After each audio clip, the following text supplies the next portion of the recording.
Hello दोस्तों, मैंने कुछ सामान ऑर्डर किया था जो फाइनली मुझ तक पहुंच चुका है।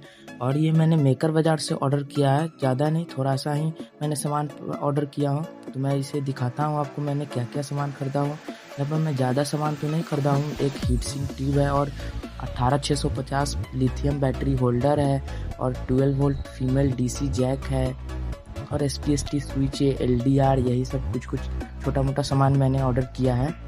और मेकर बाज़ार पे काफ़ी अच्छे सामान मिलते हैं, तो आपको भी ख़रीदना है तो मेकर बाज़ार से ज़रूर ख़रीदिएगा। इससे मैं काफ़ी नए प्रोजेक्ट बनाने वाला हूँ। तो अगर आप चैनल पे नए हो तो चैनल को सब्सक्राइब कर लीजिए और वीडियो पसंद आए तो वीडियो को लाइक कर दीजिएगा।